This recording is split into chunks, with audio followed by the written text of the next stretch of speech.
Hey, was it any major upsets this weekend? Any top 10 teams lose? Honestly, can't remember. I haven't seen any comments in the YouTube comment section about any team in particular losing this past weekend. But anyway, I'll do some research on it so I can update this week's top 10 poll, which comes out right now.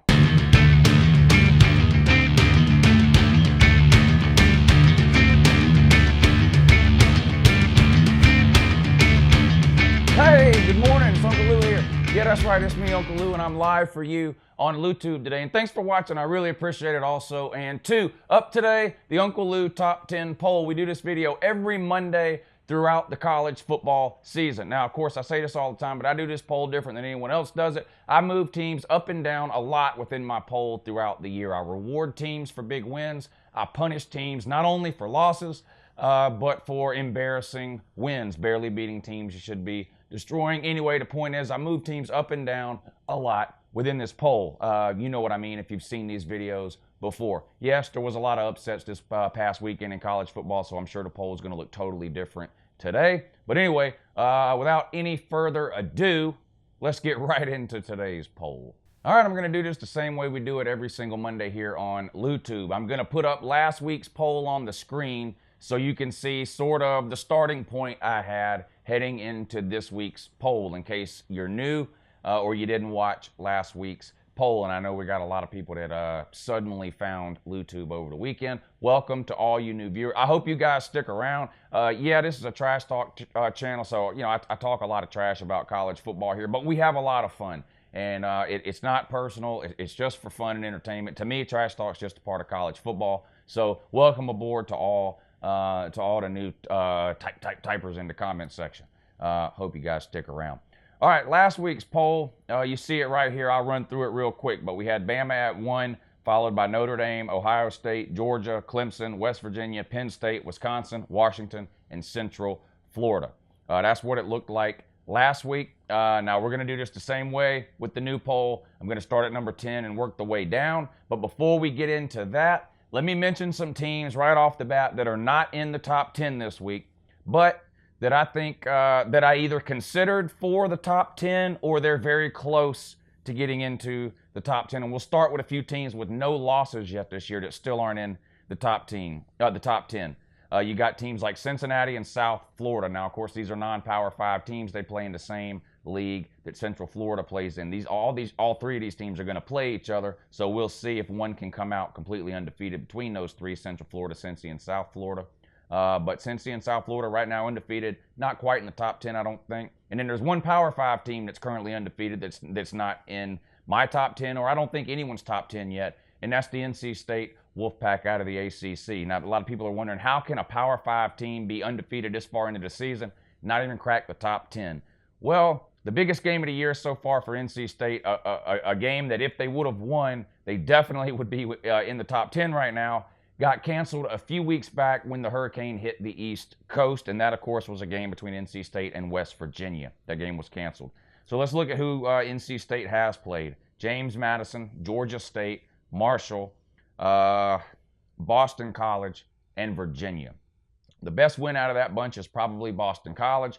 Virginia, not a terrible team, but honestly, well, let's just be real. They play Clemson this week, don't they?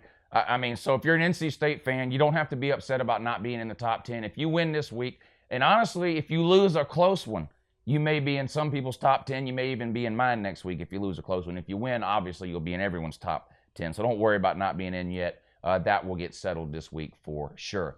All right, one-loss teams that came close. Kentucky still sitting on the one loss to, was it Texas A&M? Oregon, they have one loss, right? Stanford, a game they should have won. They let that game get away at the end. Oregon could very easily be undefeated right now, but they're sitting on the one loss with a big win over Washington this past week. And to be honest, they're probably the team on this list of one-loss teams that came closest to cracking the top 10 this week. West Virginia took its first loss last week on the road at Iowa State. Is that right? I think so. Florida still sitting on the one loss, but it was to Kentucky. And I'm just kidding. Florida, a good team, and they're off this week. If they win their next game, I'm sure they'll be in everybody's top 10. Washington State also with 1 loss, but they're sort of in that NC State category. Not really a good win yet at this point. And then you got some 2-loss teams that sort of fell out of playoff contention last week by catching their 2nd loss, but I still think they're pretty good teams. And some of these 2 teams potentially could work their way back into the top 10 at some point, although I don't see any of these teams having a chance at the playoff at this point. That's Washington, Texas A&M, Penn State, Mississippi State, Wisconsin, and Michigan State, all sitting at 2 losses, but all pretty good teams. All right, let's get into today's poll. We're going to start at 10 and work our way down. All right, number 10, no surprise if you've been watching, Central Florida. I've told you before, they went undefeated last year. They're undefeated this year. They've won how many, 18 games in a row, something like that. They're going to be at number 10 until they lose a game. They're never moving higher. I just don't believe that their schedule dictates that they should be any higher than 10th. I do think Central Florida is a good team. I do think Central Florida could give almost any team in America a run for their money on any given Saturday. I do not think that Central Florida could survive in a major conference. I think they would have 3, 4, 5 losses a year if they played any conference schedule, whether it be Pac-12, ACC, SEC, Big 10, Big 12, whatever. But point is, they're undefeated.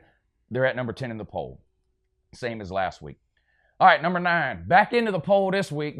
This team was in the poll, I think, all season long. Fell out of the poll a couple of weeks ago. Now they're back in, and that's Oklahoma. Addition by subtraction here. Oklahoma didn't even play a game last week, but with all the turmoil in the top 10 this week and several teams losing in the top 10, Oklahoma makes their way back into the UNCLELOU poll this week at number 9. So congrats to the Sooners, and congrats on getting rid of that dead weight Mike Stoops too. About 2 years too late, but still, hey, better late than never. That what they say? Yeah. Number 8, Georgia.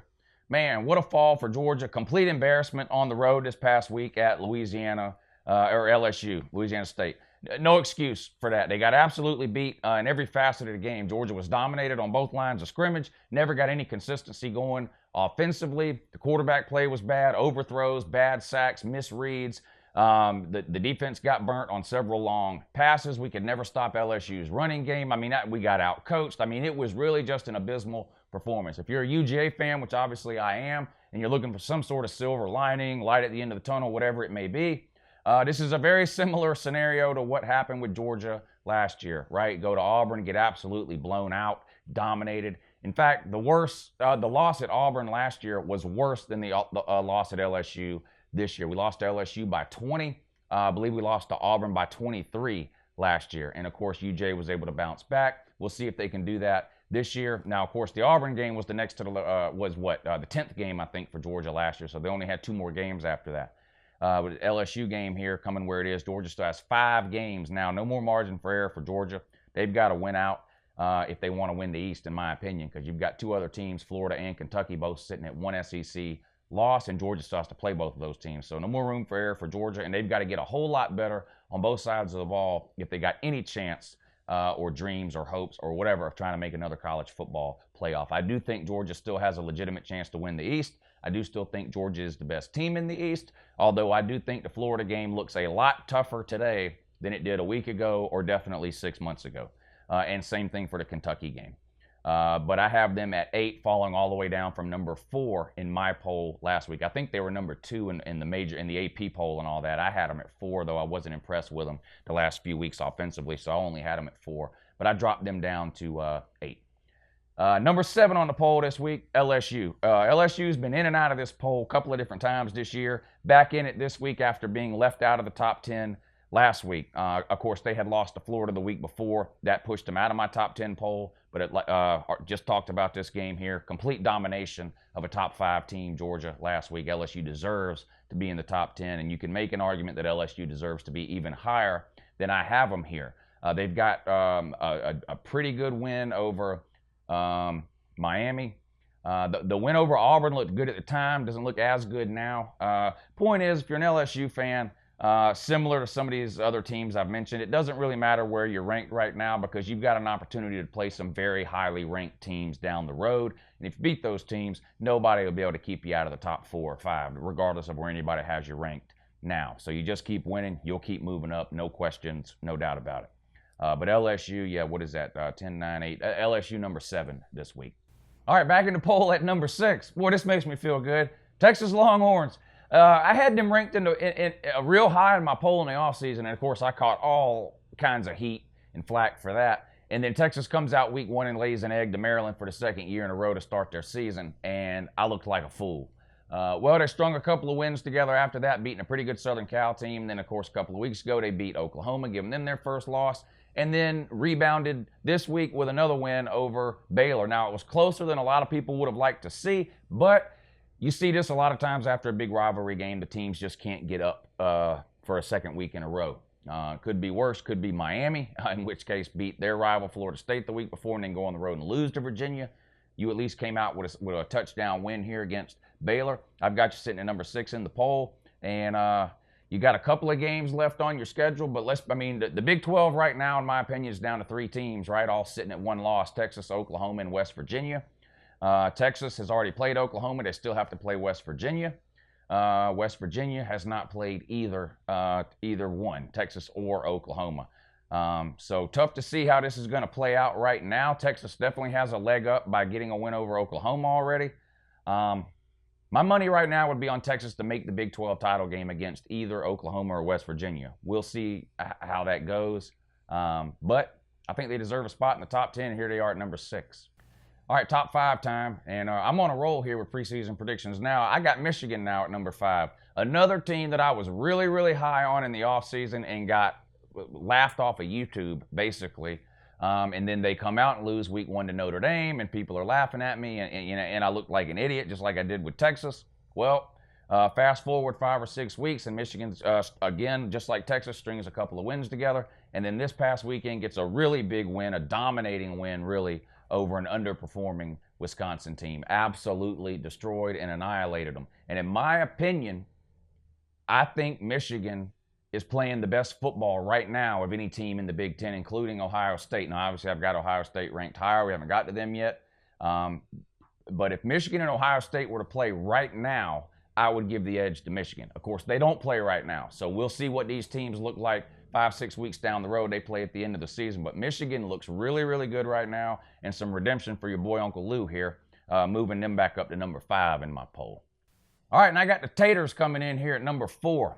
They were 5th last week, so again, addition by subtraction, they were off this past weekend. They move up because a bunch of teams lost. It's that simple. I still am not overly impressed with Clemson this year. In my opinion, they've only had 1 complete game, and that was the last game they played against, was it Wake Forest, and they won 63-3 or something like that.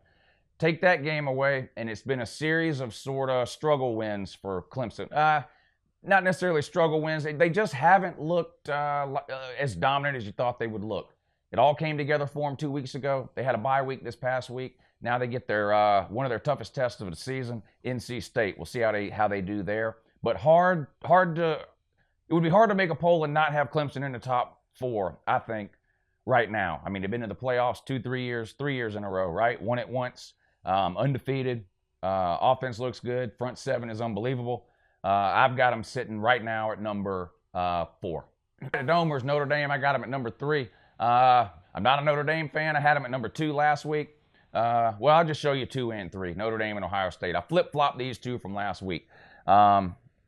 Neither one of these teams was overly impressive this past weekend, but Notre Dame struggled to a 19-14 win over a terrible Pitt team. Ohio State struggled in the first half, but turned it on in the second half and ended up blowing out Minnesota. Well, I think it was about 30-14, something. I could have that score wrong. But in any case, I just felt like Ohio State did enough compared to what Notre Dame did this week to flip-flop those 2. So I've got Notre Dame at 3, Ohio State at 2. But let me say this about Notre Dame here, because I've been talking a lot about them the last couple of weeks. It still looks like they're going to go undefeated to me. Southern Cal is looking better week to week.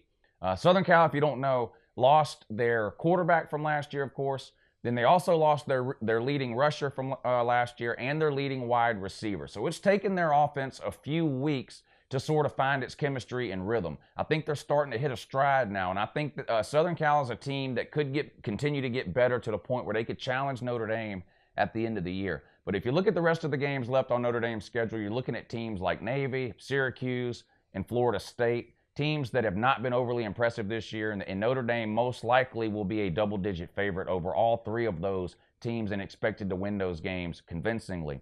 If you're a Notre Dame hater, I guess your eggs are in the Southern Cal basket, because I do not think an 11-1 Notre Dame team will get into the playoffs, and I don't think they deserve to get in if they're 11-1.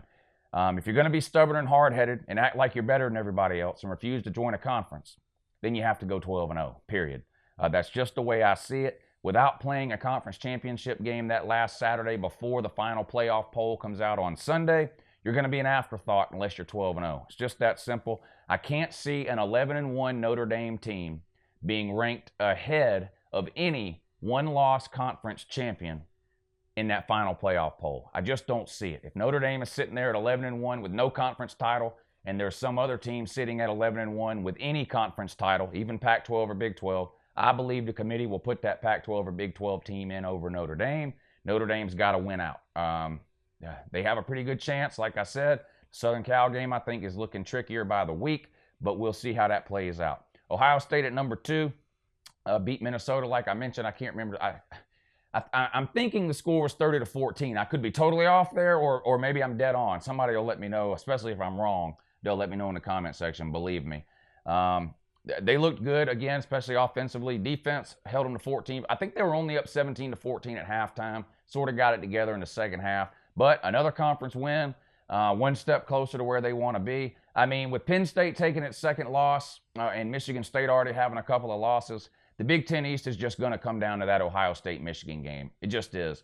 And really, either of these teams could lose one game before that game, and the Big Ten East will still be decided in that game, because Michigan's loss is not a conference loss. So even if Michigan were to lose an unexpected game in the next week or two, the winner of that Michigan-Ohio State game is still winning the Big East, in my opinion, and most likely taking on an underwhelming Wisconsin team in the Big Ten title game. So we'll see how this all plays out. Like I mentioned before, I think Michigan is playing some really good football right now. And it looks like that Michigan-Ohio State game could be one of the biggest Michigan-Ohio State games in a long, long time. And that's good for college football. Sorry. And if you've been following me for a while, you know that, yes, I'm a Georgia fan, but I'm a college football fan. So as much as I hate teams like Michigan and Notre Dame and Texas and Southern Cal and Ohio State, it's good for college football, in my opinion, when these teams are at least above average. I mean, they don't have to be top 5 or top 10 teams every year, but it's good for college football when those teams are playing interesting, meaningful games the last 4 or 5 weeks of the season. And it looks like that's going to be the case this year, with Southern Cal and Notre Dame having what appears to be, or is going to be, it looks like right now the Southern Cal Notre Dame game is going to be a very meaningful game at the end of the season. It looks right now like the Michigan-Ohio State game is going to be a very meaningful game at the end of the season. It looks right now like Oklahoma-West Virginia, the last week of the regular season, is going to be a very important game right now. So things are setting up for the end of the college football season to be one of the most exciting last couple of weeks we've seen, in my opinion, in several years. We'll see how it goes. But I got Ohio State this week at number 2. And, of course, that leaves the Gumps back at number 1. They beat Missouri, what was it, 39-10, I think. Only scored 39 on Missouri. Not too impressive. I know Tua got banged up. I talked about that in my video yesterday. And when I made yesterday's video, I was unsure of his status or whatever, and I asked some of the Alabama fans to let me know that he was okay. Of course, just like I like some of these traditional teams to be good because I'm a college football fan, I like watching great players play. I love watching Bryce Love. I love watching Jonathan Taylor. I love watching Tua Tabaga. Even though I hate Alabama, what the guy's doing at the quarterback position is unreal. So I was glad to hear that he's most likely okay and just tweaked a sprain or something in his knee that he's had for the last couple of weeks. Luckily for Alabama, they play Tennessee this week. They may decide to just give him the whole week off. Let's be real. Me or anyone watching this video could play quarterback this week for Alabama, most likely beat the Vols. But hats off to the Vols, though, for getting their first SEC win. Of course, I made an entire video about that on Saturday.